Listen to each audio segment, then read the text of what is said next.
Hey, what's up, everybody? It's The Session. Thanks for joining us. We have a good show for you today. We have Charlie Johnson from Ronin Fermentation Project up in the way mountains of California in a little town no one's heard of called Gray Eagle. And I'm excited about it because I've actually been there. Teresa's been there too. We've been there together, but not at the same time, if you know what I'm trying to say. Charlie, welcome to the show, man. Thanks for having me. I really appreciate it. Yeah, thanks for taking time. We have a lot to talk about for sure. We were speaking a little bit before the show about you've been traveling through COVID and you have a lot of sort of stuff going on in your life fermentation wise. So I'm excited to dig in and talk about that. We also have a few beers to drink, coming up in the next segments that I'm even more excited to talk about.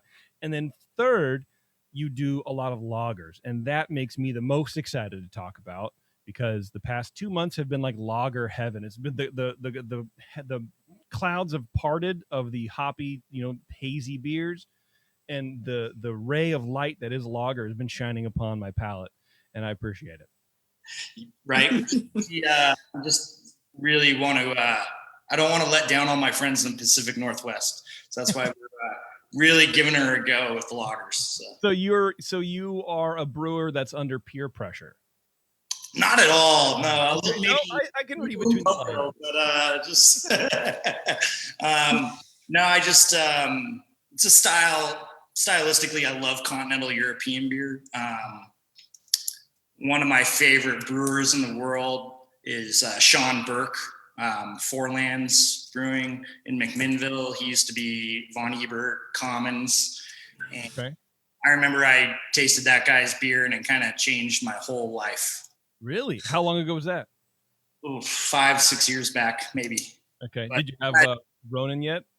No, but the idea was percolating in my head. So, and I'd already been brewing for 10 years-ish commercially too. So to have that kind of impact after you've been in the industry that long was pretty profound.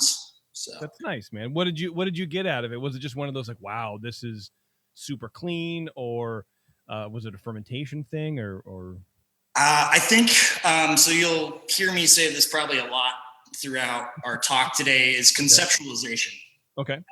He conceptualized his beers really well. The menu, everything fit really well together. Clean ferments, well executed. Just everything about what they did and what he's ever kind of done when he's curated things is like he's kind of just making magic happen. So it's not just the beer; it's just kind of the overall vibe. Yeah. The essence of the area that you're in drinking. Sometimes the best beers that you've ever had are beers that you don't have to sit there and think about. Yeah. Really great lager, really great Helles. You don't have to think about it. Like, what are you thinking about right now? Nothing, man. Just having a great beer. Hanging out, man. That's why I'm drinking a Coors Banquet. What do I care? Just kick it back. Well, let's get into it a little bit, Charlie. So where did you learn how to brew professionally? Were you a home brewer at the start? Yeah. So I started in my senior year in high school. Oh, yeah. Okay. So I grew up in Lake Tahoe, California. And my family hand those out when you get into high school up there. My parents were gone my senior year. They were abroad. And my dad had a little homebrew system, and I decided my buddies and I wanted to throw parties in the woods. So decided to start trying to make some beer, and it was total garbage. Like, of course it was. Like, wait, hang on. So your dad had a homebrew system. Had you helped him out with it before? Yeah. You kind of knew how to. You didn't just like, well, let's see what this thing does. No, yeah. So he would, kind of forcibly be like, "Come brew beer with me." Yeah. Okay. Okay, Dad, if I have to. Yeah. And actually, to this day, he still hates me because he's like, "Man, you made me drink MGD Light," because I used to take all this good craft beer. So then, so I kind of watched him. We made a batch. It didn't turn out, so I drove down to a homebrew store, and the guy was like, "Read this book." I'm old enough where the internet wasn't, you still had to dial up to AOL back then. Sure. There wasn't the Brewing Network. and things of that nature. It progressively got better, but the effects that we were looking for happened. Basically my first brewing job came about because one of my buddies took a keg from a brewery, and I returned it, and they're like, "Hey, this is stolen. Wow. And, you need to work off your debt." No way.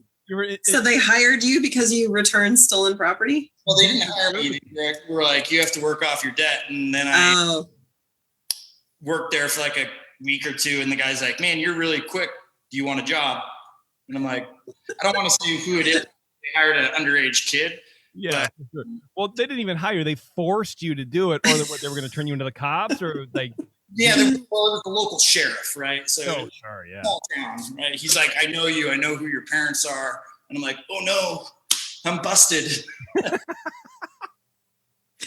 That's so funny.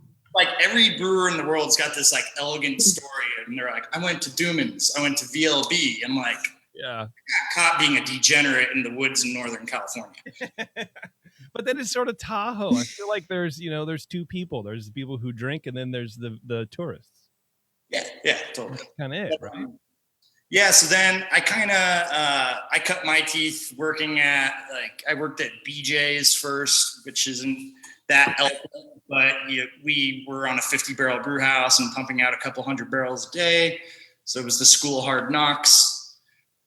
And then I'm like, I need to get a real education, and I just packed up all my stuff and moved up to Seattle without a home or anything, and got in my car with my Siberian Husky and went up there. And how old were you? Well, I was 22-ish. Okay.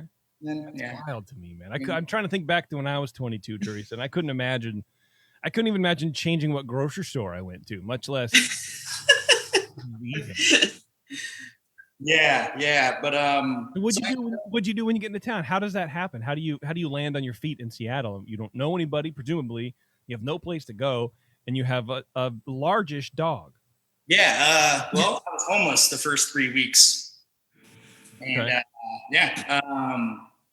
basically walked around every brewery, just like dropping off resumes and like hanging out and having beers with brewers. And I think one day a guy just got tired of me hanging around, and he hired me. Basically. Well, who was it? Can you? What brewery was it? It was at the Ram. It was Kevin Forehand. He was one of the original Pike brewers with Dick Cantwell and all those that whole group. And he's now at Flying Bike.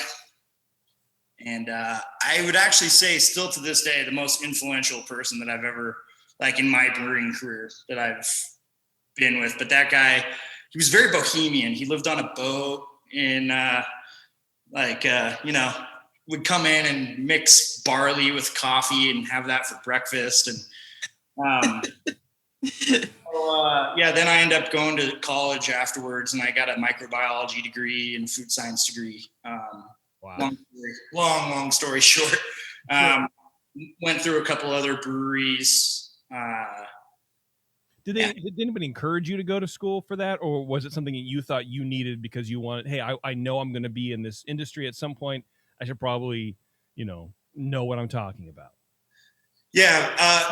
There was not really a whole lot of encouragement back then. People were like, you're going to learn more just doing it. But I'd taken a bunch of AP science courses in school and went to junior college and high school as well. So you were dumb.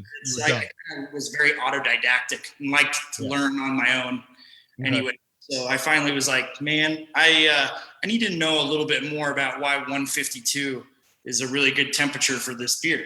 Yeah. Instead of you just telling me. But I didn't really want to go to Siebel or anything like that. I wanted a university degree, and I couldn't afford to go to Harriet Watt or Vine Stefan or anything like that. That was out of the question. So yeah. Well, you had a dog. I mean, Yeah. Well, actually, believe it or not, that was the big holdup. I was like, and I still have that dog to this day, by the way. R.I.P. to the realist one. Yeah. So what'd you do? Okay, so you went to college, you got a degree in microbiology. what happens? At this point, you already knew that you were going to be in beer at some point on some level. Yep. Yeah.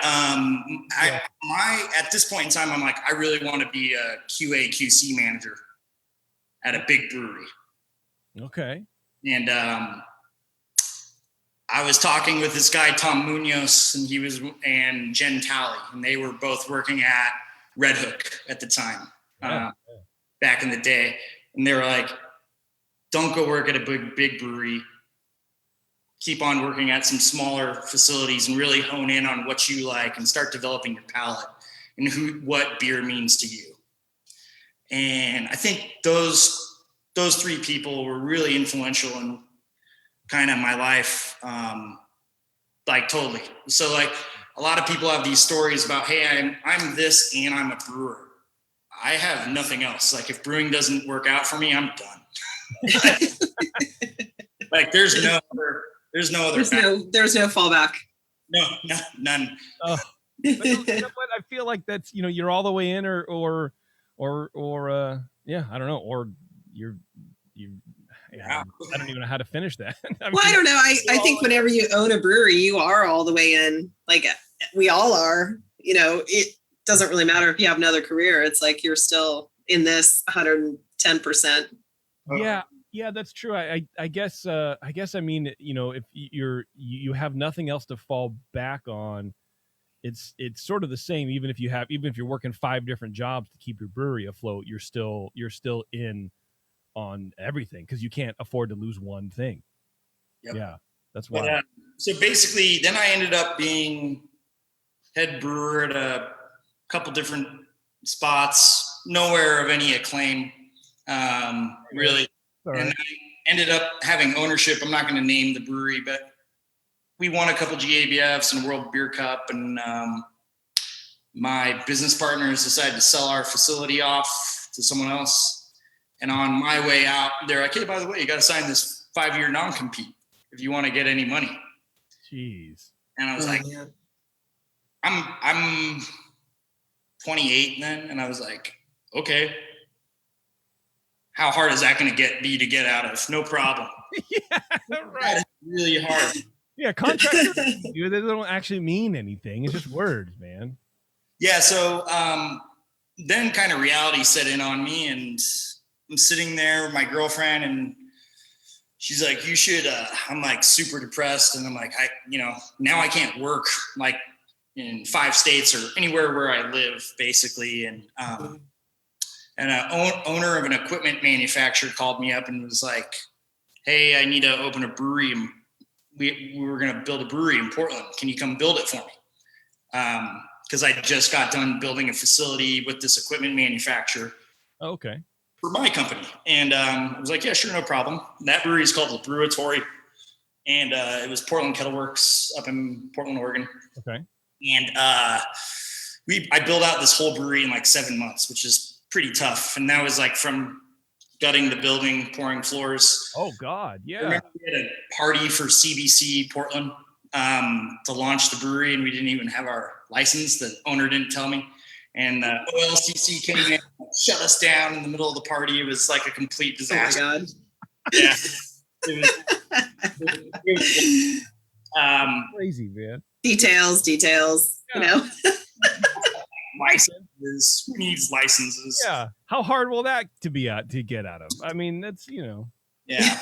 But so I got done, and I with them in my contract, I went and worked for another equipment company at the time, and still had this non-compete. And a lot of our clients from the old company started reaching out to me like, hey, we're going to expand our brewery. We need help. And basically the last 7 years of my life, all I've done is build breweries all over the world. Yeah. And distilleries and some wineries. So I've been a part of over 100 projects now on 4 continents. Wow. Damn, dude. At one point in time, I was basically just working in Asia, and it was like Japan, Hong Kong, China, Vietnam. And the name Ronin came from some of my Japanese friends, because I was kind of, living out of a storage unit. My girlfriend's taking care of my dog.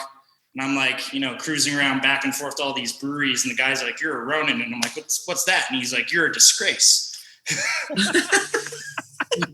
like, what? Yeah. You know, My dad? he's like, you're like a disgraced samurai. He's like, you don't have a home, blah, blah, blah. And we're pretty drunk at a little izakaya in Osaka. And he like grabs me and he's like, you need to name your brewery Ronin if you ever open one again. And I'm like, okay, whatever. And I'm like, he's like a little guy, and he grabs me and picks me up, and I'm pretty heavy, you know, I hold my fat well. And he was like, no, I'm serious. So that's actually where the name of the facility came from. Yeah. So you got forced into it. Yeah, basically. I feel like at that point you can't say no. Really, you can't, actually. Like there was no going back. Yeah, so after a little bit of consulting, I find myself in Hong Kong doing a brewery rescue. And basically,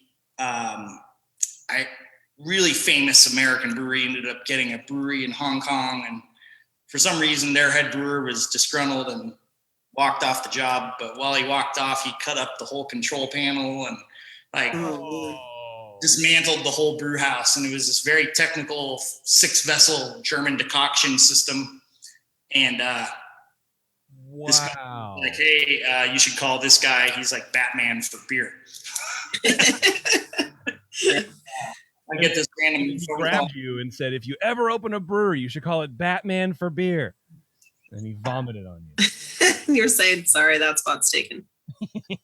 Sorry. We're working on the trademark for that now. That's his consulting business, Batman for beer. That's right. Yeah, totally. But so me and my friend Dave Mentis, he was a Cannonball Creek brewer, and Jason Yester from Trinity back in the day. We all go out there.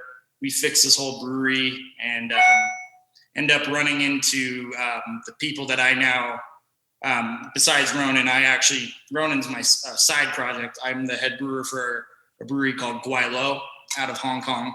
Okay. And I ended up actually getting that job based off of this whole little debacle at this brewery. Still to this day, actually, the brewery that we had to go rescue was the most filthy brewery I've ever been in my whole life. Wow. Describe it for me.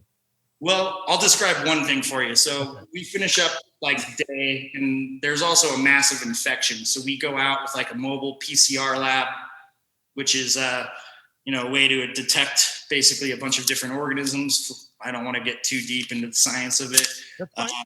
Luminometers, which test for ATP, which every living cell has. And we're going around, and I grab a bottle of beer, and my buddy Dave's drinking one.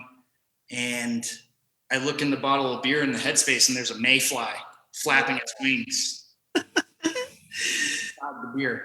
And I was like, Dave, put that beer down right now. And he's like, huh? And he's like, no, it's cool. We can drink. The video cameras aren't on. And I'm like, no. Put the beer down, man. There's a fly inside of one of the bottles of beer. It was packaged with a fly on the top. So, I mean, let's talk about dissolved oxygen levels for a second. Maybe the egg like in the bottle. That's kind of what we were thinking. We were like, because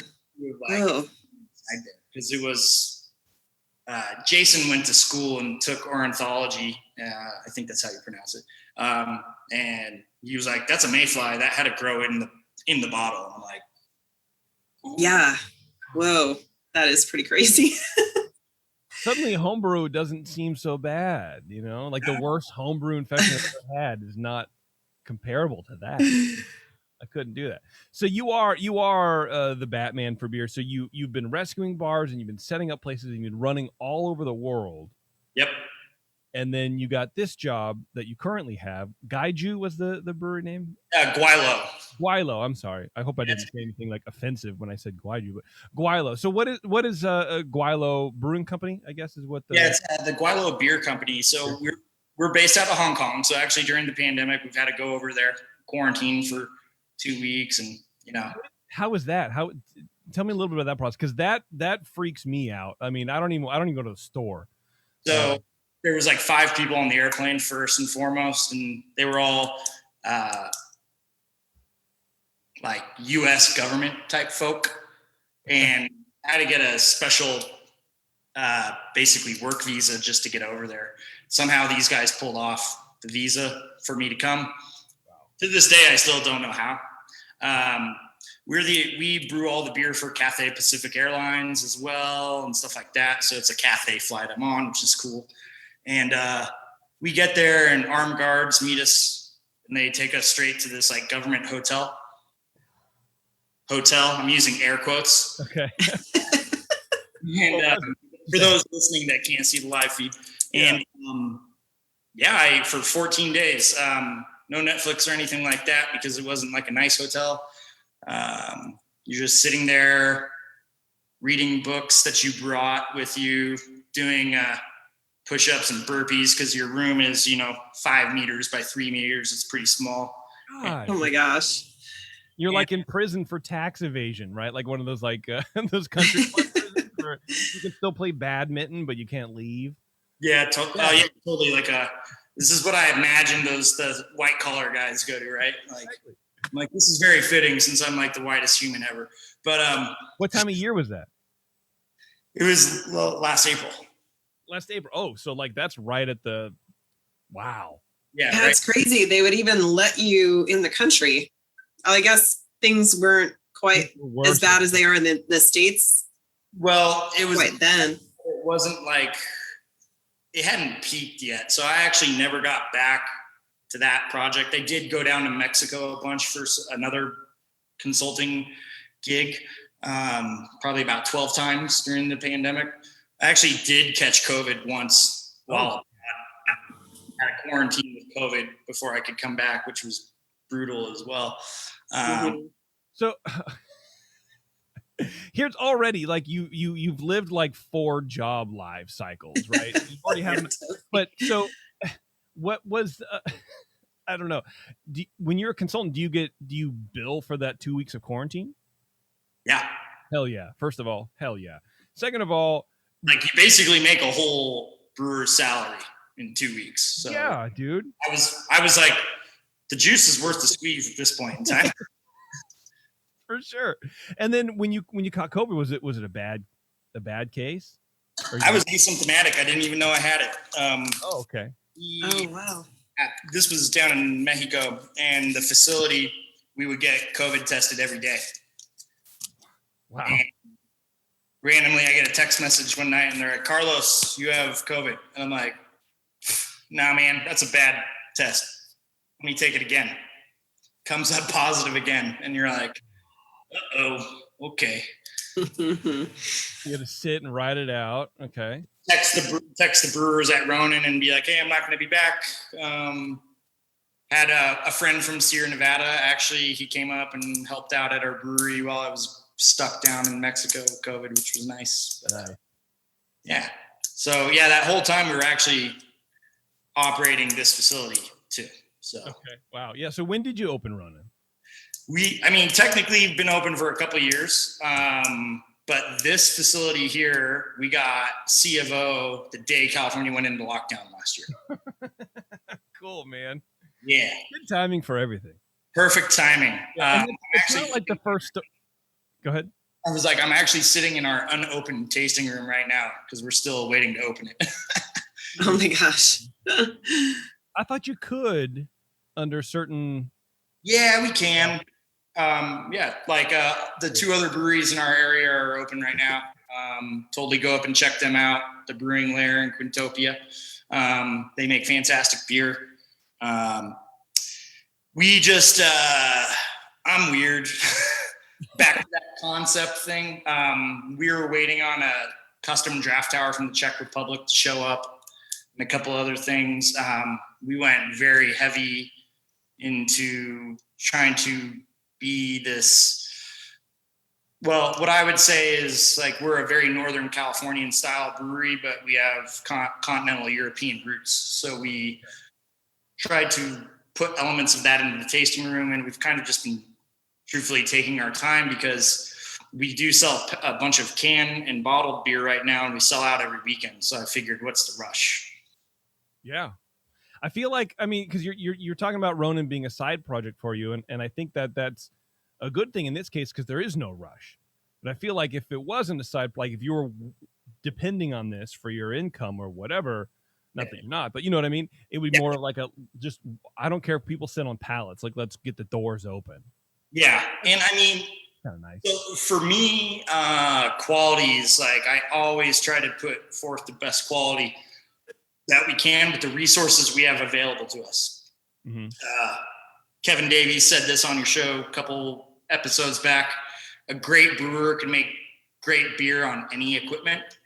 And I fully agree with him, but it certainly helps if you have a really well-engineered and well put together facility. So since we kind of have been waiting, we really wanted to make sure that we opened up properly, the tasting at least. I mean, you can come by every Saturday and Sunday, and then we do have some select accounts, and then we drop ship a little bit of beer overseas right now. Yeah, we were like, what's the rush? Let's make sure we give people you have to go over 2 mountain passes to the middle of nowhere to get to us. It really is out in nowhere, dude. It's a small little town in the middle of the woods. But yeah, so I was like, let's make sure we do this properly for people when they show up. So, we have some Lucre side pour faucets and half liter and liter steins coming, and just kind of been slowly, we also built this place with our own money. We don't have business partners or bank loans or anything like that. This was just done all cash out of our pockets. And we're really proud of that fact. We're a brewer-owned brewery and small, but, carry a big sword or whatever, mash paddle. Something like that. Well, it's like a sword cane where there's a sword inside the cane, but yours is a mash paddle. Yeah. The handle, there's a big sword, and that's. I'm the Alpha Tori of breweries. We're the B team, but we're coming up midfield if you know F1 racing. No, but I'm sure Dave Marley will listen to this and tell me all about it. Yeah, but so I mean, I guess that's where we're at. We have a really nice 10 hectoliter or 8.5 barrel 3-vessel brew house. We can decoct, we can do bourbon mashing. So, I mean, how many people are in Grey Eagle? There's like 8. Yeah, I think there's more deer probably than people. Yeah. So, before the show, I was talking to you and I was like, yeah, I've actually been there, whatever. And then you told me that there are actually 3 breweries in this town. And I'm still thinking about it. It blew me away. 45 minutes later, I'm going, I don't understand. How are you guys able to all just feed the area? I mean, it is somewhat of a tourist destination, I suppose. Any sort of small town in Northern California, I guess, can be for camping or whatever, but it seems like a lot. Since the pandemic's hit, Tahoe's 100% blown out. Yeah. It's very crowded. Yeah. And our area is called the Lost Sierras. We're deep in the Sierra Nevada forests here. So I think more people have been really coming out. Actually, over the last 2 years, we've seen a lot more visitors. February was our busiest month we've ever had. Wow. We would do, 200-300 case packaging runs of cans and run out in 2 weekends. Okay. Yeah. So it's all 4.5% lagers or our Koji beer, which I didn't think would be popular, but is. We're definitely going to talk about that. Don't worry. I'm very excited to talk about that. But so Brewing Lair, they were here first. They've been here for 10 years. They have 15 acres. They have a 9-hole disc golf course, hiking trails. Wow. The brewery has hiking trails. Yeah. So you can grab beers and go hike around and then come back and grab another beer, or you can go play disc golf. Yeah. That's wild, man. Yeah. Okay. And then Quintopia is really cool. It's their brewery actually burned down, and we were brewing beer for them, and a couple other breweries in the area were 50-50 in Truckee. And then Sierra Nevada, Ken Grossman let them borrow the original Sierra Nevada brew house that's on the trailer. God, wow. Yeah. Imagine that, Teresa. Like it's like going into the Smithsonian and asking for, you know, I don't know, Babe Ruth's bat, and go, I ran out of bats, and so I just need to borrow this until my new bat comes in. I know, it's like such a good use of a bit of a relic, right? Yeah. Well, ironically, I did say that too. I was like, oh man, this thing should be at the Smithsonian. I don't want to like mess anything up. I'm sure it will be. At least a piece of it will be one day. Yeah. Well, that's kind of the point, right? Like they used to get in there and have to re-weld that one bit that gets burned away by the heat and everything. You know, it's like, it's a work in progress. Yeah. Totally. My favorite part about it though, and this is like a total brewer nerd joke that I don't even know if all brewers will even get it, but the license plate frame says my other brew house is a 200 barrel Gaia. And I like saw that and I'm like, just like laughing, and everyone's like, what's so funny? And I'm like, license plate, it's hilarious. It's a Gaia. Like, it's the nicest European brewing system you can get, you know, like.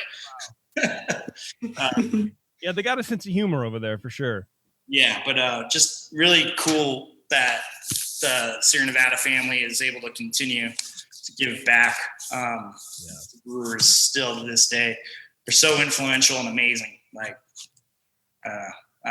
Agreed, man. I love Sierra Nevada. So yeah, absolutely. Likewise. Well, Charlie, we're going to take a quick break real fast. We're going to come back and we're going to start drinking some of the beers, get into a little bit about Ronin, your philosophy on beer and how you're making it, and do all that kind of fun stuff, especially with the Koji. Stoked to talk about that. So hang on just a second, everybody. It's The Session. We'll be right back. Hey, thanks for sticking around, everybody. We have Charles here from Ronin Fermentation Project, Gray Eagle, California. I'm about to pop open a Pilsner. In the chat room, Charles is saying hi a lot. There's a lot of people in here saying hi, what's going on? And then Ron says, what has been your biggest brewing disaster, Charlie? So if you can favor us with a little bit of brewing disaster story. Yeah.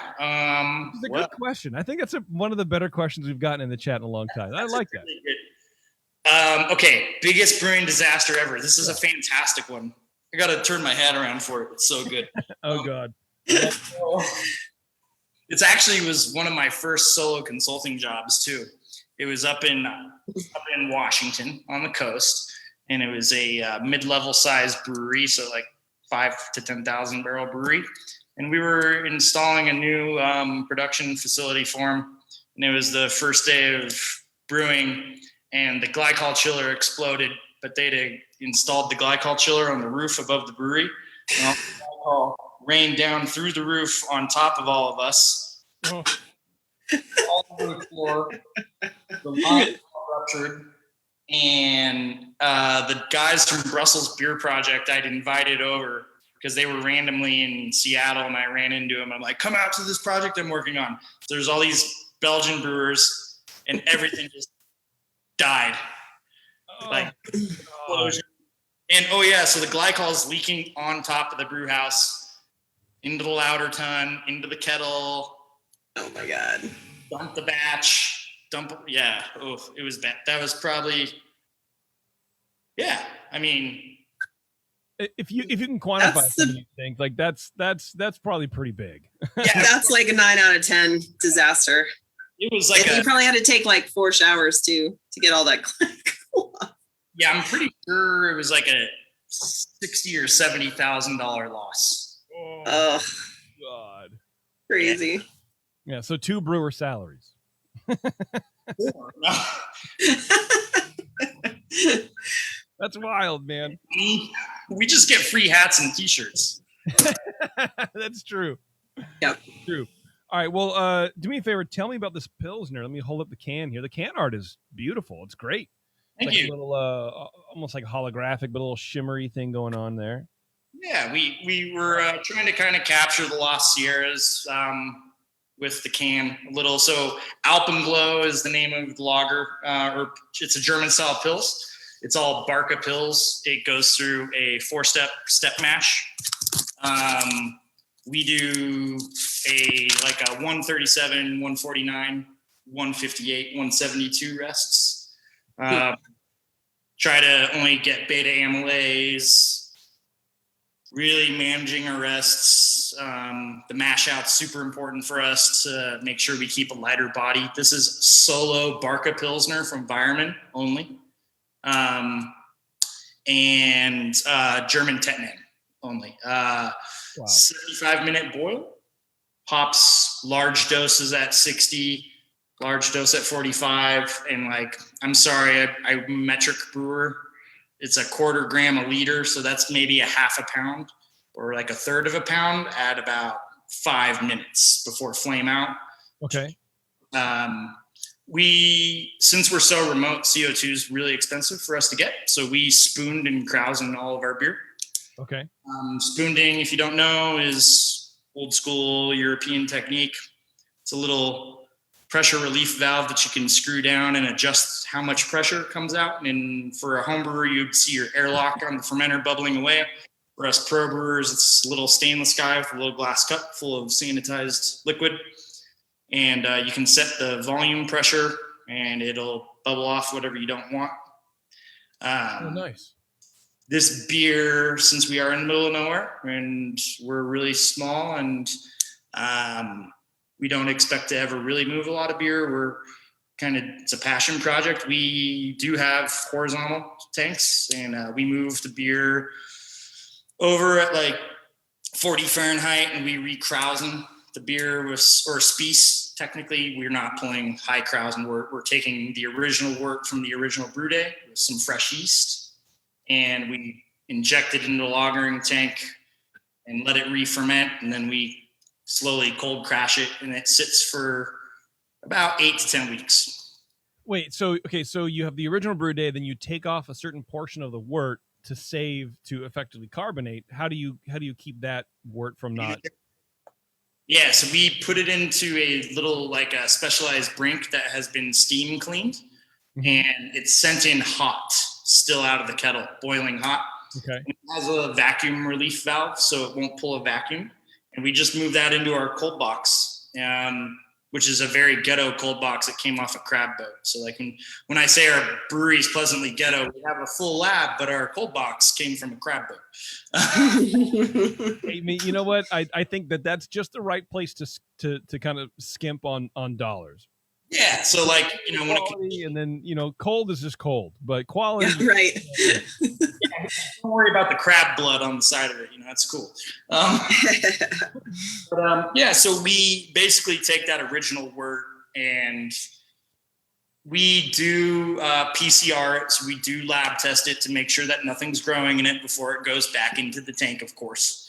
And we do PCR our yeast. We use 3470 as well, which is Weihenstephaner, 2114 or Global from Imperial. Pretty much every lager brewer I know in the United States that's an amazing lager brewer that I love drinking their beer uses that yeast. So you're partial to it. Yeah, I like it. Yeah, for sure. I'm sure your lager is great, but you're not using this yeast, so I can't drink it. I'm sorry. Yeah, me personally, I always was trying to get a little more sulfur production from our beer. It's for me, it's nice and clean. It's about 22 IBUs on the UV Viz. Okay. So, yeah. How does a beer like this sell up in Grey Eagle, which, has like a big dive bar and probably a lot of Bud Light? Yeah, really well. So well that the dive bar took Bud Light off tap and has kegs of our beer on it. Did they really? Yeah. It's awesome. It's a killer dive bar right there. There's a bullet hole in the men's restroom. That's probably recent, I would imagine. It is recent. No. I did it. I got the tap. It's like you get on tap. Yeah, so we get very, very little untapped ratings, obviously. But actually, so the lagers do really well here. All the other breweries in our area are very IPA focused. Okay. Well, then that makes a lot of sense then, man. Like, it's good if you're going to have basically a small clientele to draw from, for the most part, I guess, but tourists aside, you should sort of focus on different things. I mean, imagine if you were all making similar IPAs, that would sort of be, then it's just who's cooler. Like if we all had 20 hazies on tap. Yeah, for sure. Yeah, I mean, nothing wrong with that. No, but in like a town like, I don't know, San Diego, that's probably okay. But I feel like a town like Grey Eagle, that's like, I don't know, that might be a little hard. Because then how do you choose where to go, right? At least now people can go, well, you know what I really want is a really crisp Pilsner. Yeah, so we, back to that concept thing, we really tried to conceptualize continental European beer with a Northern California twist. From traveling all over the world, you get a lot of people always going, well, what's your culture? What's your culture? You're an American. I'm like, our culture is craft beer. You're welcome. Yeah. Nice. Okay. I never thought about that. Well, it is. From Northern California, you have New Albion, Anchor, and Sierra Nevada. They're the first big boys, like in craft brewing. The West Coast Pale Ale, West Coast IPA, stuff like that was fostered in this area first. This is controversial. I'm sure there'll be 100 people spouting off saying I'm wrong, but that's how I identify as a Northern Californian. I'm like, our culture is craft beer. It's through the beer. Yeah. I mean, that makes sense, man. That makes a lot of sense. This beer is great. There is that sulfur note to it. And, like a lot of the it's funny because not only have you had a lot of Pilsners on, a lot of lagers, but I think this is the third lager in 2 months that has been spoonded. Yeah. And I think maybe I'm just, lying to myself, but it feels like there is a difference in the amount of sulfur that's present in the beer in the positive way. Like you're saying, you were looking for more sulfur and we sort of mentioned it before where sulfur is a part of the backbone or like the, I don't know, the je ne sais quoi of a German style Pilsner like this. So you want a little bit from there or else it maybe is a little too sweet, but you have a great amount of it. And I would imagine it's from the spoonding and keeping it in solution and keeping it throughout. This is a solid. It's a nice firm bitterness. You really get that sort of perfumey malt thing coming through, and then it just cleans up really nicely. And there's the amount of sulfur sort of stays a little bit longer than styles that I've had before, examples that I've had before, but I don't mind it. It's not a flaw in any way. Yeah, for me, it's like striked match sulfur, not the rotten egg. So it's H2S, or it's not H2S, it's SO2 kind of a. It's very good. That's a very good beer. And you said this is a 4-day fermentation, right? Yeah, like 3. We use Kveik. No, it's Hornadol. No. Surprise. 8 to 10 weeks. Primary fermentation is about 12 to 14, maybe 17 days sometimes. Mm-hmm. And then, we're really trying to get the beer as cold as possible. So -1°C, so 30 Fahrenheit in the horizontal. And truthfully, it brightens up faster than the 10 weeks. That's just me. That's me denying my scientific side. Okay. And just nerdy and going, I'm going to keep it in there for a couple more weeks. So you have VLB and Dumans and Fakvrla from Czech Republic and me back. And, as I worked all over the place and doing engineering projects for breweries, you have to read all these books and go and chat with these people at these schools and, working with Rolec and other brewery manufacturers from Germany, you kind of just, you fall in love with the process. I know there's fantastic beers out there like Kevin Davies from Wayfinder, Lisa Allen from Heater Allen, beer. I think Ashley and Bill go pretty long on theirs. Ryan Buxton from Ex Novo, his Pearl Haggard won GABF. It's one of the best lagers I've had all year. They're going shorter amounts of time in unis and bright tanks than us, and these are fantastic beers. So by no means is, you talk to any brewer out there, and depending on how many beers they've had, they're going to tell you 5 different ways to make that beer possibly. Yeah, we used to say on the show, if you ask 10 homebrewers the same question, you'll get 12 answers.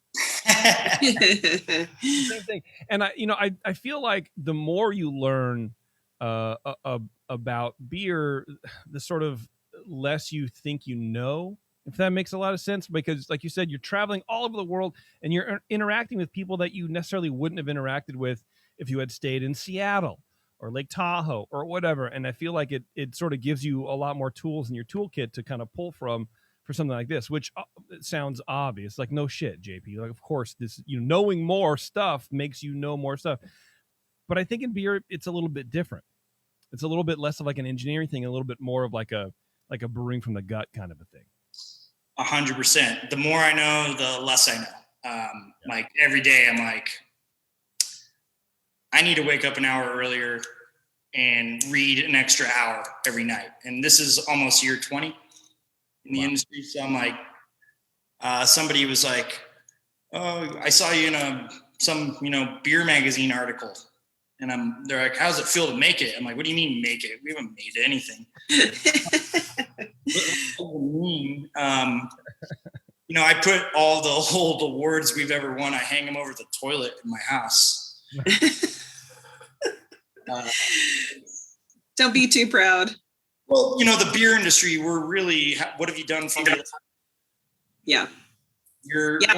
Some of the breweries that really knocked everyone's socks off 5 years ago, it's like they're not around anymore. So you can't rest on your laurels even a little. No. These days, the quality of beer that's coming out is so high from so many people that you'll run into a little hick mountain town like mine and have like a pretty decent beer. Yep. Honestly, I was shocked. I'm shocked by this Pilsner. I did not expect it to be this good, to have this attention to quality in it. For no other reason other than small town, how much attention can you pay to one beer, and then how desirable is a craft Pilsner going to be in this small, as you put it, hick town? I didn't see it. I didn't see it, but here it is. Well, yeah, I mean, certainly, I think what reinvigorated my life was going back up to Portland and working there. It's such an amazing brewing community with so many amazing, talented human beings all over the industry, not just, so Dana Garvez, she owns Oregon Brew Lab down in Eugene. She ran Ninkasi's QC/QA program, one of the most gifted humans in the whole brewing industry I've ever met. She really, and I had a science background eventually, and she really reopened my eyes to quality. When we opened Ronin, we were fortunate enough to have a bunch of lab equipment from our consulting agency, but we really doubled down. The Anton Parr guys send us Christmas gifts. But if you don't know who Anton Parr is, I actually have a shirt that says "Who the F is Anton Parr?" But they make an easy dens that you can buy for more beer that's super cheap. It's a couple $100 and it'll change your homebrew game big time. What's an easy den? Or your pro brew game. What is that? What's that equipment? It's a density meter. So instead of using a hydrometer or a refractometer, it uses refractory light to measure the density of a solution in it. So you get a very accurate reading of basically your gravity. Okay. During brew house operations and in the cellar for fermentation. They make what's called a DMA 35. It's a density meter. Basically, if you're a brewer and you don't know, and you're listening to this and you don't know what I'm talking about, you need to go buy one now. Go buy one now, man. Use your STEMI and go for it. Yeah, totally. Get that Biden money and, That's right. Yeah, dude. But, so we like to say that, we're the perfect blend of art and science. Like you mentioned earlier, JP, brewing from the gut. There is that still. Like, we don't let the equipment dictate everything. Yeah. Well, you can't, right? You shouldn't.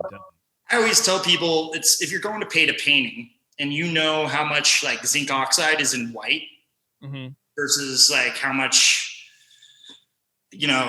calcium oxalates in yellow, then you can make the perfect shade of light yellow to go paint your painting. Not all painters know those exact levels, but in their head, they still have kind of a reference chart. In brewing, quality control, lab results, and things of that nature allow you to kind of fine tune things and go in and be a little better. I don't have the luxury of having 30 awesome brewers near me in Portland to pop over and say what's up. Sure. And my beer and bounce ideas off of. I have to harass people on the telephone and be like, hey, let's Zoom conference call. I need to talk about my beer. And if I don't have any measurements to send them, then I don't have a reference to talk to them. Sure. So yeah. I've found through running Guilo through the pandemic and just being isolated out here that having the lab has really helped me still have a connection and talk with other brewers about what's going on in our facility. Yeah, that makes a lot of sense, man. It is kind of like a lifeline or maybe a reason to get in touch with people. Yeah. Instead of just, hey, I have to ship you this thing, and then you tell me. It's more like I can let me talk to you about what I'm seeing in this result or whatever, and then what can we do about it? Yeah, that makes sense, man. That makes a lot of sense. Let's crack your hazy. Yeah. Right. Structural damage. Structural damage. Good name. Wow, you know what? Just passing that can from opening just over to port smells like a bag of hops. Wow, so that's good aroma, dude. Thank you. We have really, really low DO on our cans first, and a little funky art. Yeah, it was a really, really cool painting that we just digitized, basically. We dry hop a little differently. Since pop pellets, T90s, cryo, all contain small amounts of atmospheric air, we use liquid nitrogen, and we submerge our hops in liquid nitrogen. And look at that thing. That is murky, dude. Damn. It's 60% wheat. I would, gosh. And I would go, I feel like this is going to be gritty. Like, because I don't have to tell you that I'm just like uninitiated when it comes to this shit. Yeah. But totally. It is not at all. It is smooth and not the way that I would assume. So that's my fault for not being open-minded, man. But yeah, so, that is a murky hazy. You haze boys would love this. We it's ostensibly a Hefeweizen. It's still step mashed. We just, it's like an imperial hef recipe that's had the hop time changed on it, basically. Okay. It went through 2 dry hops, and so when we say double dry hop on that can, it literally is 2 hop additions. The beer's transferred in between tanks. It's HBC 586, Columbus, Idaho 7, and Racal. And you said you're putting liquid nitrogen in the hops and in the tank. Where you're putting. Oh, really? So you're like actually pouring that together and then you're putting it in the tank? Yeah. So instead of purging with gas, we're purging cryogenically. We found that there's less. So when you talk about convection, gas convection inside a cylinder conical vessel, you have laminar and turbulent gas flow. So depending on the rate at the cellarman turning that butterfly valve, the gas is going to mix differently. But if it's cryogenic, it creates this thermal blanket through thermodynamics and pushes it all up, and you get rid of the laminar and convective flow. You're pumping liquid nitrogen in from the bottom to purge the tank. Yeah, as far as I know, we're currently the only people right now doing that. I've never heard that, and I've been doing this. I haven't ever heard of that, but it makes so much sense. Yeah. It's a great idea. Yeah, but CO2 is expensive, so. Yes. Well, liquid nitro is cheaper, believe it or not, out here. Really? Okay. I don't know why. I think it's because you were throwing out the word cryogenically, and I'm like, well, that's some big brain shit. That must be really expensive, and that's where but I mean, it makes sense. That's cool, man. Yeah. So, I mean, so we're using nitrogen first to purge our tanks instead of CO2, and then we eventually push out with CO2 cylinders because we can't get liquid for some reason. I can get liquid nitro, but not liquid CO2. We do that too. We have a doer, and we do all our beer movements and tank purging with nitrogen, and then for the last one we'll do CO2, and for carbonation, of course. Yeah. Oh yeah. But this whole liquid nitrogen thing, I had never thought of that. You got you spinning now, huh? It's got my wheels spinning. The idea is to remove all the atmospheric air from the pellets. Yeah. Well, I've seen people take like a CO2 and like blow it in the pellets, but I'm like, yeah, I don't know if that's really doing anything.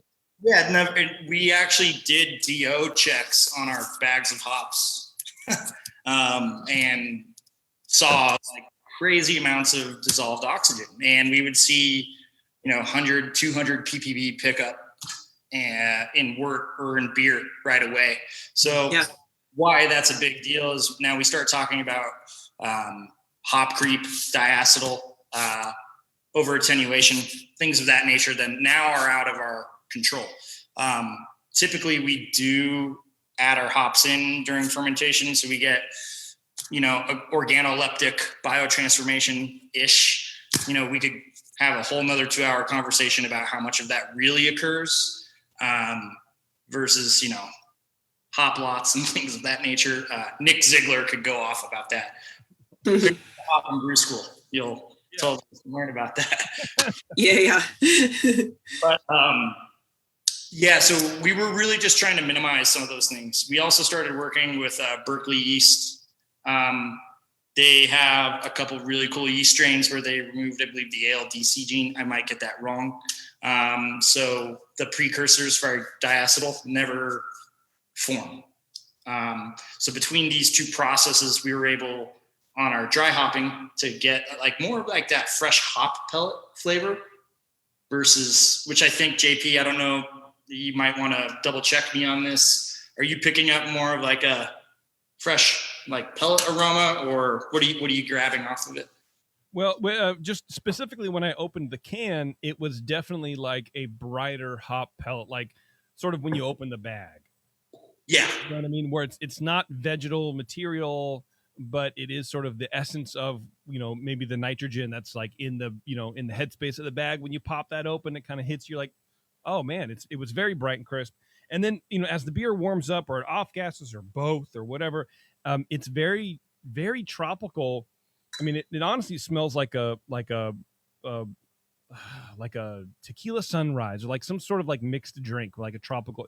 This could be one of those like tiki drink beers in like 60%, right? But inside actually. Oh man, but in a good way, because it's those and I don't know if this is what you're going for, but it's the hop character and that yeast and then the malt, the whole thing is very tropical. It's very citrusy, but in a smooth, sort of sweeter way than you would think of like here, this is going to be a citrusy or a juice bomb. I wouldn't even call this a juice bomb. It's like or like juicy. I wouldn't use that. I would use more like tropical drink. And for me, that's a compliment. I don't know how you're taking it, but I mean, it doesn't. If you say it doesn't suck, I'm stoked. It doesn't suck. No, it doesn't suck. But I don't know why I get, sometimes I go to these rabbit holes, man, and like I need to like fully define the thing that I'm tasting, and I don't know why it is. So I'm gonna try to avoid that. But for me, if you have a tropical cocktail, like not a Mai Tai, but I'm trying to think like I can't think of one. Painkiller or something like that. Yeah, sure. Yeah. Right. And you take the alcohol from it away, and you take some of the spices away, and you just have like pineapple juice, guava juice, that kind of stuff, and then you take the aroma from that. That's what I get, and I think it's good. The aroma to me speaks. I like it a lot, and it's a unique in a beer like this for me. And I've had a lot. I smelled a lot of these fucking things. We had to, believe it or not, I hate to say this, and sure, like some lager brewers are going to turn over in their graves as I say this, but I really tried to take actually a more of a European like lager approach to the wort chemistry, except we obviously changed the gravities on it and left a bunch of residual So really tried to hone in on our wort chemistry for this beer instead of relying on lactose or something like that. The Guilo brand, we use lactose in those beers and stuff. For Ronin, conceptually, lactose doesn't meet in our brand. There's nothing wrong with using lactose in beers, but, stay in your lane. Like if you want to be a respected lager brewer and stuff like that, I don't know if if you're going to flex into the hazy or West Coast IPA world, do it with wort chemistry. If you want to be respected with horizontal lagering tanks and stuff like that. So, well, how do you do it? What do you mean by your wort chemistry? And you don't have to go into super detail, of course, but if you give me the dumb version. So yeah, totally. We basically mash higher in our sack rest, and we leave a lot more residual maltose, maltohelios, and like other long chain dextrins around to give it a little extra, and glycerol. To give it a little extra body, to give it a little extra sweetness, to kind of pair with the terpene profiles that we had in those hops that we were working with, and the water profile as well. We have really soft water, so we went, really probably 3-to-1 chloride sulfate. We still do add gypsum to our kettle because we do want to reduce our kettle pH to 5 as close as we can for hop utilization and things of that nature. But really, yeah, we're, what it's in many books, it's all over the internet. You don't need, as long as you have sanitary practices, good DO and everything else, you don't necessarily need those things. There's nothing wrong with it. I think a lot of breweries crush it with lactose beers. It's just back to the concept. What are you conceptually trying to do with your brand, and what are you presenting to your consumer? So within our concept at Ronin, we felt like that with wort chemistry was the best approach. How do people take to this beer up there? On in a weekend, pissed me off so much. Really? Totally unsurprising. Yeah. And they didn't even know they were drinking a hazy with like soul and credibility, Yeah. Credibility could be debated. No. But soul, definitely. I mean, that's a good descriptor, Teresa. It does have a soul. There's something going on there. You can tell. No, I mean, like there's a million hazy beers out there, and I love how you took great pains to not insult people who make lactose hazy IPAs. But that's fine. You can totally insult those people because I totally agree with how you're doing it, because I don't know. I mean, you don't want to put, like, to me, there's a place for lactose in beer, and that's called a milk stout. You don't want to have to put warning labels on everything. Like, don't give this to your lactose intolerant friend. That's embarrassing. It doesn't fit. It doesn't make sense to me. So I've done a couple, but it's not something I've really invested in trying to figure out because I just don't think it's the right way. Well, and I wonder if that's part of it too, because talking to a lot of brewers, especially off air and on air too, sometimes where it's I don't like hazy beers, I don't want to brew them, but I have to. Either my boss makes me, or it's what people ask for. And if you don't make one, you're leaving money on the table. So I'm going to do one, and it's going to be fine and okay. But my passion really is porter, or whatever the fucking thing is, right? And I wonder if that's some of it too, where it's like, okay, I know I can do it with lactose. It's a fine product, but if you're not invested in it, sort of like what you're saying, Charlie, like if you're not invested, if you don't feel this, then you're not really gonna, you're not gonna take the time to figure out how to do it a different way. One of my good friends, Jason Yester, I got so mad at him once because he made a hazy when they first came out. He goes by he was like, I always dub him the most hated man in craft beer. He goes by the name Saison Man, and like he'd actively troll people bad. He basically made Saison with a name like that, right? And they eventually made a hazy IPA, and they put the label on it upside down, and on the label it said, we only make this beer so we can buy more fooders. And he was using yeast to haze it, and I got really upset with him. He sent me one, and I'm like, dude, why'd you phone it in? Damn. Jason's a big guy, so I'm like, maybe I shouldn't say this. Well, he'd have to make the drive, and so I doubt that'll happen. So, it's for me, it's like if you're gonna do something, at least try to do your best. Yeah. And fit in your concepts, right? What do you do? What are you giving to the industry? What's your brand about? Mm-hmm. And I've said it 3 times. It was like we're a Northern California brewery with continental European roots, and so we used big Hefeweizen grain bill, and just made it an imperial and got rid of the ferulic acid rest and threw Sac Trois at it instead of London 3, and changed up a couple different things, but something that we would still be proud of. And yeah, I mean, I would be proud of that too. The aroma on that is great, and that's what a lot of these hazies, I can sort of understand, where I can smell a lot of them all day. Because and that's what and for me that's the part of like the craft beer culture that I'm trying to embrace a little bit more, so I just don't hate it entirely. But like the hazy beers, I don't vibe with at all. But picking a thing that is good about them, that aroma, the way that people have made hazies, and the way that they've sort of crafted their hop additions, like yours specifically, to just smell utterly unique in the space is cool. There's still room for good experimentation in craft beer, and that's what these beers sort of like show me. Yeah, thank you. I appreciate it. It's like thoughtful brewing. Yeah, for sure. Absolutely. Yeah. All right, Charlie, we're going to take a quick break. Okay. We're going to come back. We're going to drink the other 2 beers, one of which is the Koji beer. Yeah.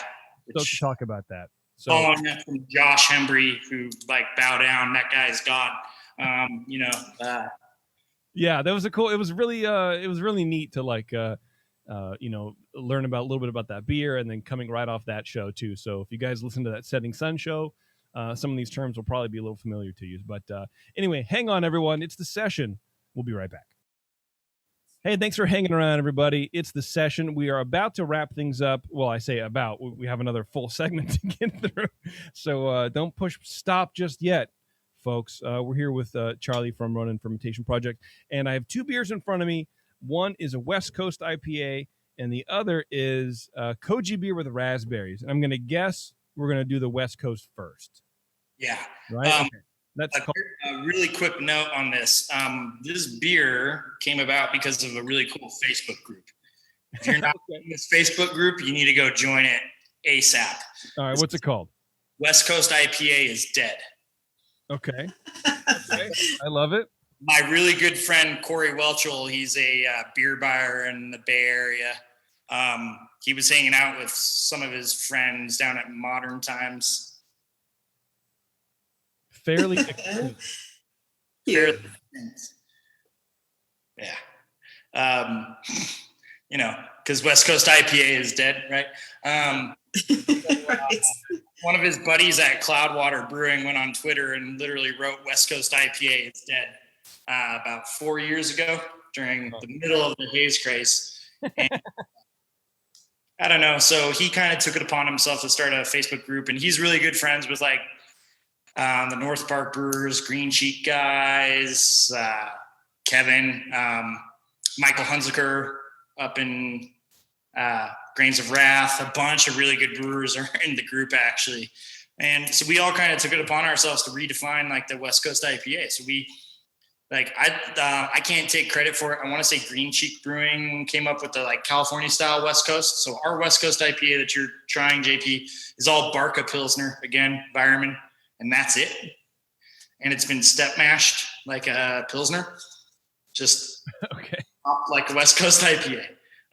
Mosaic Citralots from Loftus Ranch and B&D, hand selected out. So this is just Pilsner malt, a step mash Pilsner malt grain bill for a West Coast IPA. Yep, but we did boil it for 90 minutes, developed a little bit more melanoidin, and yeah, I mean, it is a little. I mean, look, I'm not going to say it's dark, but it is darker than what I would imagine just straight Pils malt would be. It's it's light yellow. So the second the runnings went off to the kettle was turned on. So we would just start getting a Maillard reaction and kind of getting some color and body into the beer instead. So we could get a more clean malt profile and mineral profile to let the hops kind of showcase through a little bit more. It's our Northern California interpretation of a West Coast. And what makes it Northern California is just because you guys are fucking around. No, I would say the bittering additions, we went Columbus heavy again. I feel like some chats I had with Vinny Silruzzo and some other folks, they were, chatting about kind of how they went through things, where the hops were added. I don't really know how else to say it, I guess. Maybe because I look up point break and I got long ass blonde hair. No. I guess that's my question, because there are some industries, and beer tries to do this. I mean, they try to do it with like Cascadian dark ale, and I don't know where you land on that. It's very much like almost as worse, or almost as bad as like talking politics, where like if you talk about Cascadian dark ale or black IPA, we can't. It's Thanksgiving, Dad. Let's not talk about it. But like sometimes, dinner. Yeah, you can get those in those hyper regional details, right? That maybe they matter, maybe they don't. And so I don't know. I just like to know. You're probably right. They probably don't matter. As a guy that grew in Seattle and Portland, yeah, I would say that the Pacific Northwest definitely has a style. And I think as a kid from Northern California, I'm like, I want to create our own style. Yeah. Okay. Well, see, in that I get, and if you can make it taste a little bit different, then yeah, go for it, man. So I think to me, our difference is that we're trying to use all Pils malt. So all Pilsner, even though you're trying to take it into a little bit more color just by how you're treating them all. Yep. Back to work. I think that's super interesting. Back to work chemistry, back to brew house utilization, manipulation of brewing techniques. What do you think you get out of that you can't get out of, just, I don't know, 2-row and like a little bit of Crystal 10? It's not like the current trend for West Coast IPA, but that's how old I am. I can still remember. I'm old enough to remember Crystal Malt and IPA. So, there's that. That's back when 90210 was out too, right? That's right. So, I think you get a different sweetness. Back to the sulfur.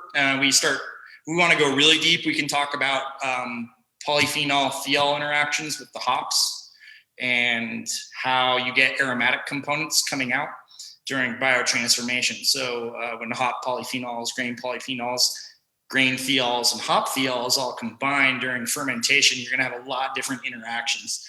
That Barca Pils has a higher thiol level than the normal ones. Now I know normal Environment Pils does have a bit of Barca blended into it, so you can still get that there. The 2-row we just truthfully never saw. It was like a little more soft, rounded mouthfeel. So we were still trying to kind of leave that not as soft, I guess. Not like a calcium chloride softness, but like a rounded. Yeah, there is a differentiation there for sure. And I do like it because it is that, Pilsner malt for me have that sort of perfumey sweetness. Mm-hmm. And that you don't really get out of like a 2-row or even like a, British Pale or whatever. Maris Otter. Yeah, Maris Otter. Yeah, thank you. I like it. I think for me, it's maybe too bitter. Okay. But for me, and I know you're not making it for me, and I don't drink it anyway, even if you tried. I don't drink IPAs anyway, so it doesn't matter. So that comment is stupid. However, for me, that's the only thing I can think of where it's like, that is, I mean, look, if you love bitterness, this is the beer for you guys, because it has that sweet malt. It has a great hop aroma. But the hop flavor was what stands out to me a little bit more than the aroma. Yes, 72 is what we visited at. And if my buddy Corey listens to this, Corey, he wanted to go 85 on the double, and I told him it was too much. So Corey, you dingleberry. He actually just got done doing a series of collabs with us, Revision, and Wild Fields, and they're gonna release them all as some mixed 12 pack. Yeah, that hop flavor is like, it's almost like a tangerine peel. So there's that bitterness. There's some little citrus thing going on. It's very cool. Our weakness is IPA as a brewery. Like our weakest styles, I think, are IPA, and that's what we always are going to try to grow and learn more. Which is ironic since I teach at the Yakima Chief Hop and Brew School. Hey, look, man, beer has hops in it no matter what style, so you're fine. But, this being said, I do know the difference. Like, there's a big difference between breweries that select their hops. Like you go up, you're buying 5,000 pounds of Mosaic and you get to select which lots you have versus ones that don't. This year we got to select our hops versus last year. So I'm hoping our IPA game steps up a little this year. Being from California, I feel like having a good IPA is pretty important. So like we are throwing a lot more effort into that realm this year.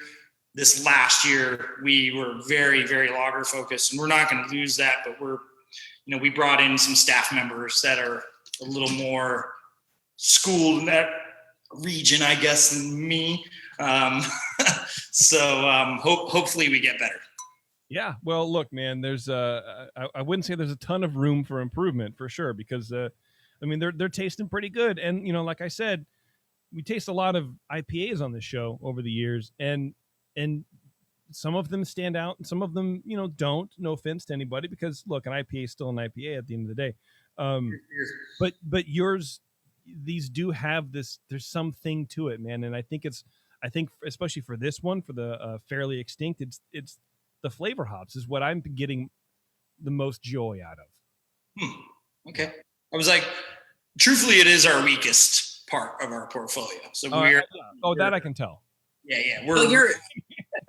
I haven't tasted your beer, so I'm looking forward to that. But like, clearly you're holding yourself to an extremely high standard. So, you're like, well, it's weak, but I doubt that. It's like the distance between like greatness and where you are. In your mind, right? You can put this beer up against any West Coast IPA that you've had in the last 6 months.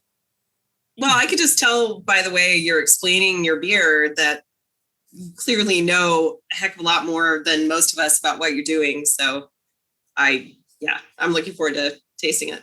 And I'm pretty sure I'm going to disagree with this estimation that it's not so great. He just said it's the weakest. I know, but that's like the weakest among like strongmen or something. It's like it's not really that weak. Right. We really are. I don't know. There's so many great IPAs in California and the whole West Coast, Oregon, Washington. Yeah. So you really do hold yourself to a really high standard. That's when we go talk about that regionality. Like, hey, you're from California. You're from the West Coast of the United States. We created craft beer. You need to really be hitting strong with an IPA. Yeah, that's my biggest focus in my brewery too. Of where I want to improve, because I feel like we make a pretty good lager and we make a lot of these continental styles, but like, I really want to get better with IPAs. So that I totally agree there. Me too. So do you feel like you're a little more, I don't know, focused on creating a good IPA because you are so worldly? You talk to more international customers about craft beer, and so it's sort of like this is your ambassadorship. Like you're the gateway, and so you have to say, hey, try my West Coast IPA, or do you see what I'm saying? Like, is there a little more pressure on you mentally? Are you putting more pressure on yourself to really knock it out of the park with the West Coast, or? No, 100%. Yeah, 100%. But it's not that I'm the ambassador. I feel like Pliny or something like that is the ambassador. Okay, yeah. More so, like, I'm a Northern California kid that grew up drinking Sierra Nevada, Anderson Valley, and Russian River. So I am the second generation of craft brewers to come through. So I am just trying to keep the standard. And so, yes, I do feel personally a lot of pressure to execute in that style. Also, we are part of a big collaboration group with Bale Breaker from Yakima Chief. Their family has been in the Yakima Valley for generations. They own Loftus Ranch, or they're, not them, but like other family members. And we know a fair amount of hop farmers. So, and when we first met them all we were making was like saisons and sour beers. Everyone was like, "Oh, Ronin's a sour beer brewery." Oh, wow. We barely make sour beer anymore. That's a big shift for you, I think, then. Yeah, 100%. Ironically, I was always drinking a bunch of lager, PBR, hams, Hell yeah. Yes, I do. Yes. Hell yeah, brother. Nothing's wrong with hams. No, that sky hams blue is water, great. baby. Yeah, that sky blue water will get you every time. So, yes. So. Okay. How was that culturally? I mean, it's your brewery. Shifting from that, like sour beers to focusing on lagers and now with a focus on IPA. I mean, that doesn't get much bigger of a shift. Yeah, if I'm going to be honest, it was a little bit of a kick. So, when the concept first started, we were going to like cool ship a bunch of beer and work on Koji beer only. So we're going to do Koji beer and cool ship beer only. That's kind of tight. I mean, that fits in with the Ronin theme where you can go from place to place. Yep, exactly. So branding wise, everything was like laid out this way. And then as I'm working and traveling all over the place, waiting for my non-compete to be done, slowly building the brewery with cash. And I mean slowly. You start seeing the whole craft beer landscape switch. And you're like, well, I have a bunch of friends that are Michelin star chefs and they have a bunch of concepts. And these are the guys that taught me concept. So it's like, okay, if you're a good brewer, you should be able to brew any concept. So time to switch concepts. Okay. Is what we kind of did. It's not that we like lost our way or our soul. It was more like, okay, well, we've been brewing for a long time. We have the education. We have the resources in the lab. Let's, switch our concept and let's conceptually move. Yeah, well, and I think that's totally fine. I think you have to do that. It's not like Sierra Nevada who goes, we've been doing pale ale for 100,000 years. What we're going to do is hard seltzer, and that's it. You know what I mean? Like you're still doing other things. I mean, it sounds like you haven't given up on the Koji beer because I'm gonna drink it right now, but you're changing things up. I think that's fine.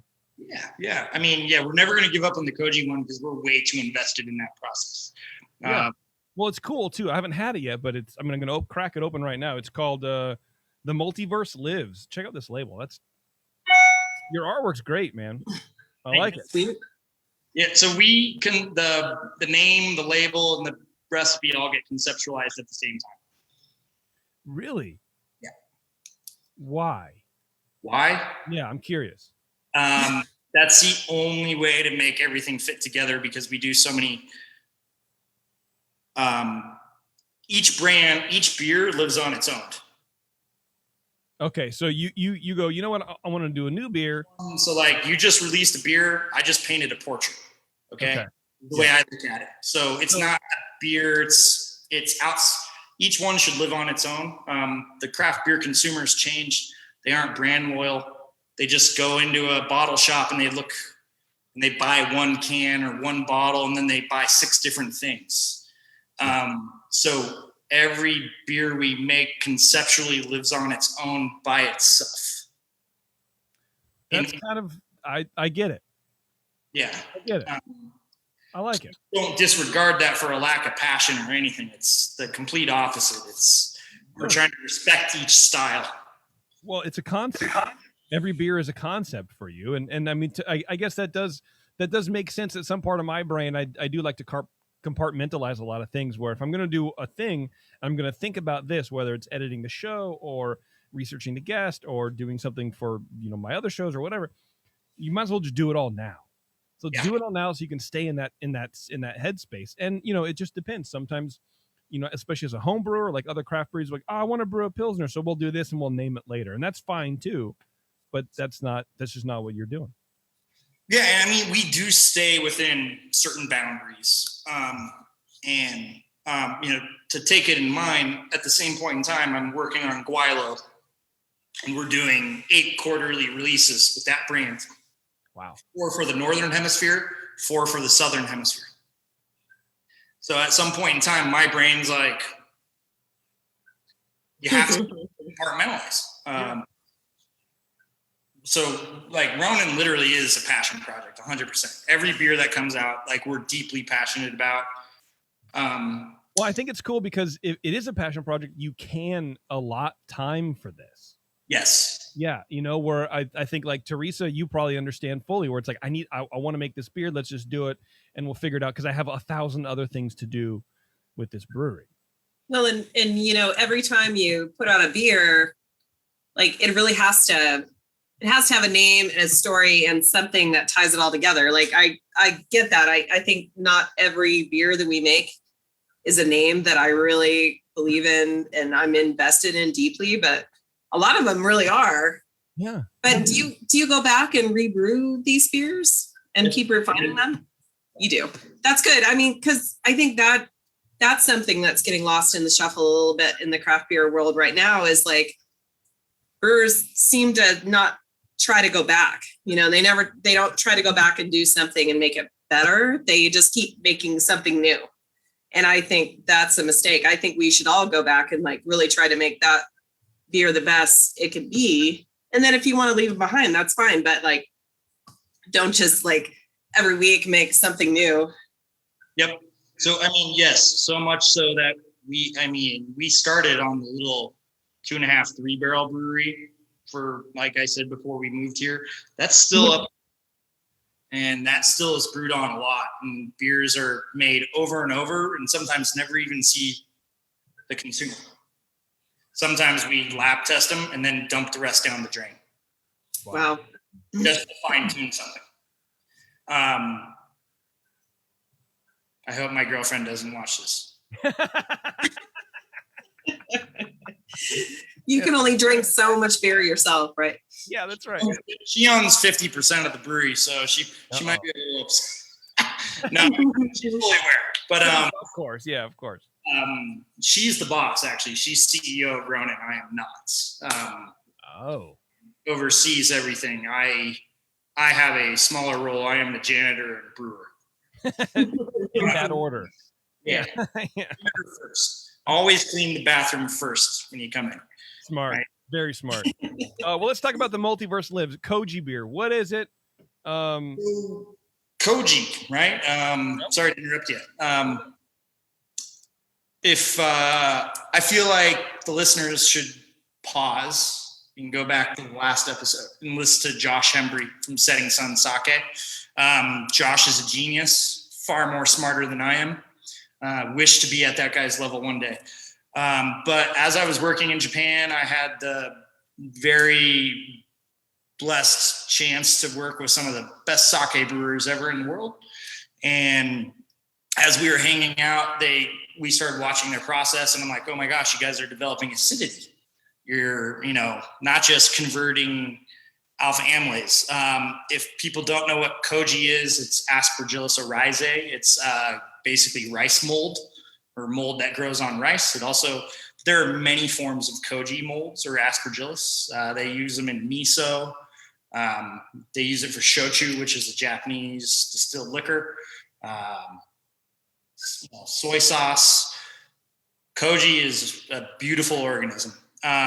It's amylolytic enzyme. It breaks down starches. Yellow koji is mostly used in sake. I'm not going to assume what Josh uses, but we use a mutant variety of a white koji that we brought back from Japan with us. So instead of kettle souring our beers, we create a koji starter on rice. We have a little koji sauna. It stays at about 120 Fahrenheit-ish. We're about 18 hours to 20 hours for our growth. We basically take rice, we hang it over in the 3-barrel kettle and steam it up. Actually, I reached out to Josh and was like, hey, I'm having a hard time finding a giant steamer. And he lent me some tips on how to, over Facebook, on how to do it with our equipment that we already had, which I'm really thankful for. Basically, instead of kettle souring, we add the koji back into the wort in our lauter tun and develop acidity that way. And then we bring it over for a co-fermentation in an open top foeder. And at that point in time, we draw off of it like a Solera. Randomly, normally we don't do a fruited version, but randomly we were gifted 500 pounds of raspberries from our friends that take our spent grain. They have blueberries and raspberries on their farm here. God, 500 pounds. Just imagine that. Just getting, hey man, here, you want some raspberries? And there's 500 pounds. They basically were like, hey, the bears keep on getting into the raspberries and messing with our animals. So we picked them all. Do you want them? Wow. And I was like, yeah, okay. Yeah. So we added them into one of our old fruiting tanks from our sour program. There you go. And did basically a wine punch down. So the beer was totally fermented. Raspberries were added first. Beer was racked on tap. And then daily pushed down a couple times to reabsolve into the wort and allow for maximum extraction. And then we racked it off and krausened it with some lager and a little bit of our lager yeast, actually, just to kind of keep it. But we feel like there's a really nice ester profile that gets given off. It's not just citric acid. You get a little like melon, overripe fruit kind of thing. Like not cantaloupe, but what's the other melon that's like the green? Honeydew. Yes. Honey. Yeah. So we get a lot of like kind of like cantaloupe honeydew flavors with it, and feel like it's a really clean acidity. The koji process, by the way, is an aerobic process versus an anaerobic. So we don't have to worry about butyric acid or THP production. Like a normal, like kettle sour or something like that would happen. Mm-hmm. Really, this wasn't a way for us to make a sour beer fast at all. It was more, we learned this process while we were in Japan and really wanted to kind of like, we're like, hey, this is really cool. This is a whole tertiary fermentation or like a co-fermentation, basically. So let's, try it out and see, but to where we are at that can, you're sitting there, that's 2.5 years of work. Wow. Dumping batches down the drain and stuff like that. Damn. Dude. What was the first batch like that you made with this? You're like, I gotta throw the first batch was actually awesome. And the first batch was tasted on the Brewing Network by Vinny and Jay and everyone on the Hop and Brew school. Oh, nice. Oh, that's cool. And they loved it. And Vinny actually wrote an article in Craft Beer and Brewing about it, naming it his favorite beer of the year. Jeez. Well, look, you made it. Charlie, you made it. Yeah, after 2 years. You made it. It just took another man to tell you. Write about you. That's cool. And then, but you were dumping a bunch of batches. What happened there? We couldn't replicate the first batch, actually. Oh, bummer. So then we had to go back, look at notes, go through things again.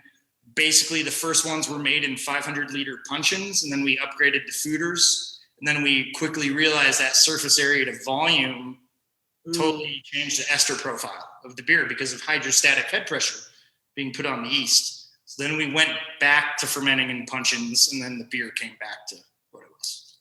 Got it. Okay. Tasting this beer, it's a beer, right? Yes, it is a beer. Yeah. Okay. Tasting this beer. Okay. It tastes like a carbonated raspberry sake, or like if you take a raspberry wheat beer, or I don't know, something like with light and flavor, and then you use it for sake bomb. Yeah. That's what it tastes like. And so there is that koji definitely gives off that traditional sort of sake, like, like you said, that the esters are there. It's wild, man. That's wild. And it is tart. It does clean up after itself. There is some acidity there, but I don't know if I would call it sour. Is it sour? It's 3. It's what? It's 3.3 pH. Oh, but it doesn't linger on the palate. It wicks off. So consulting clients, I can't say who, damn it. It's a major brewery. They've been around forever. Erg is in their last name. Okay. All right. They are really famous lager brewers, and their QC team kept telling me about acidity and how it pulls off the palate on this job I was on. And that stuck with me big time. Like how acid finishes on the tongue down to on lagers. And we took that approach on all of our beers. So when we went to work with the first time I tasted like actual sake right off of the filter at a low filtration rate because all sake is filtered, right? Yeah.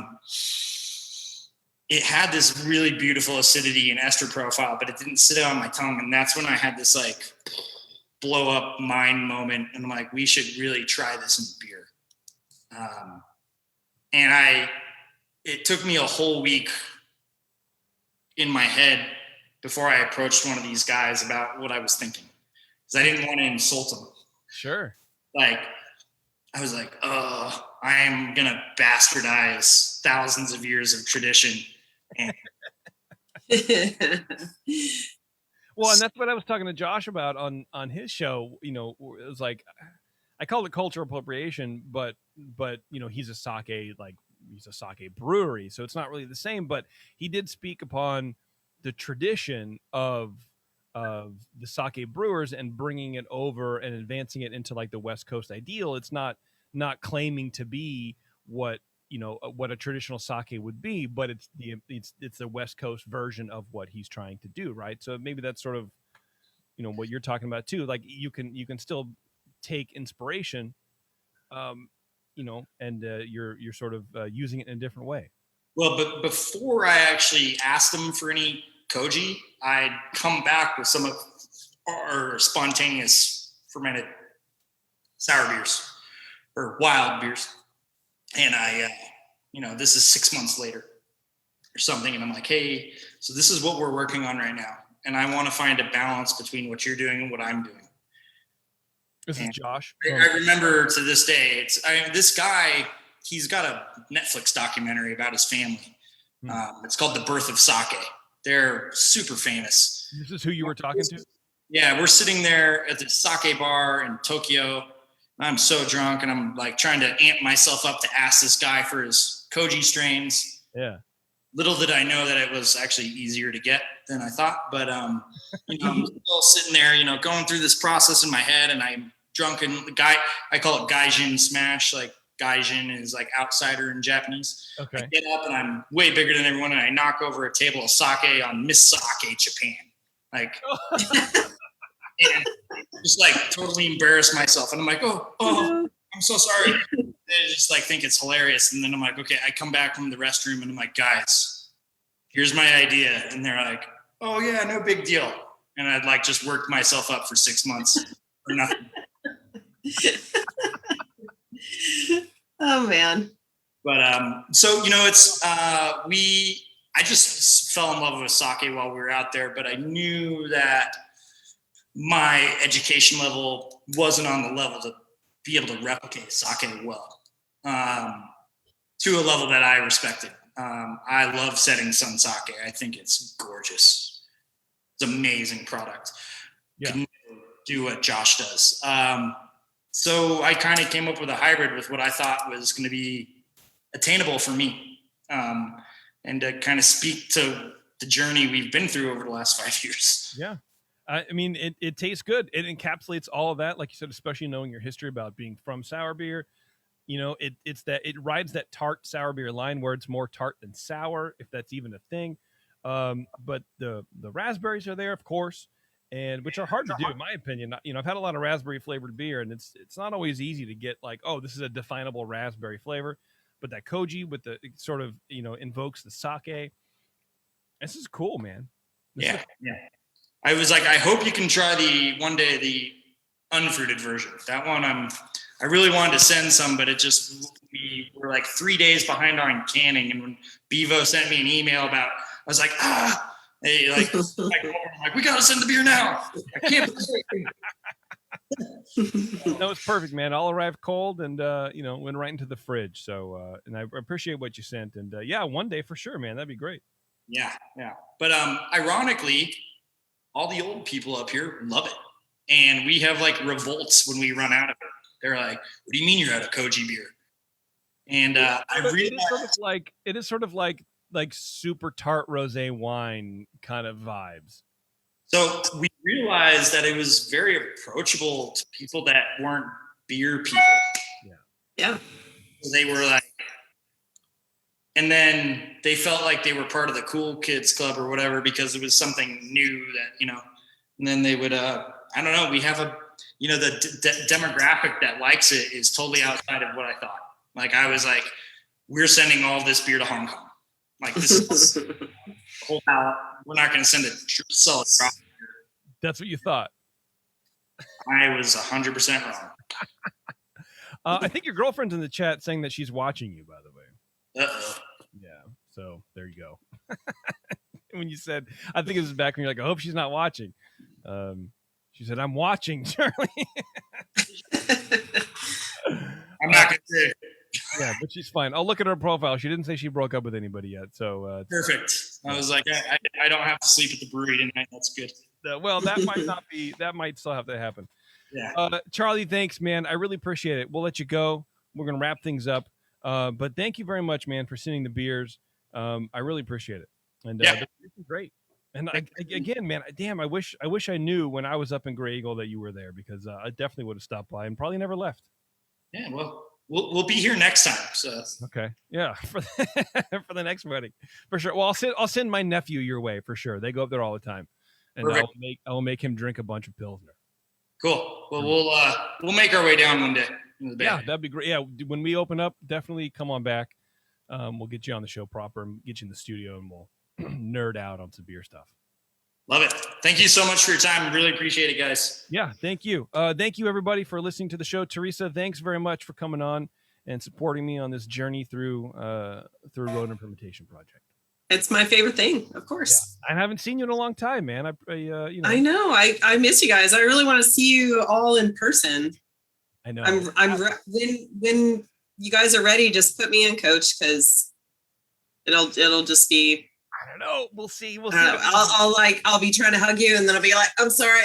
I'm gonna have to hug you. I'm excited and nervous for it at the same time. Like, I want it to happen, and then I don't want it to happen at the same time. So we'll see. Maybe there's like a hybrid Zoom model, like where if the person isn't coming to the studio, we all do Zoom. But if they come in, then like we all just go. Maybe. Sure. I don't know. Maybe. I have ideas. I was like, I gotta send them an email with all my ideas. Yeah. Do a little idea dump on you. Sure. Do that. All right, everybody. Thanks a lot for tuning into the session. I appreciate it. Stay safe. Wear a mask. We'll get through this. And we'll see you guys at the next beer event. It'll probably be virtual. I know NHC is going to be virtual this year. And I think GABF is going to be virtual again as well. But they're looking at 2022 for opening up. So that'll be cool for GABF. But anyway, thanks a lot, everybody. Take care, and we'll see you later.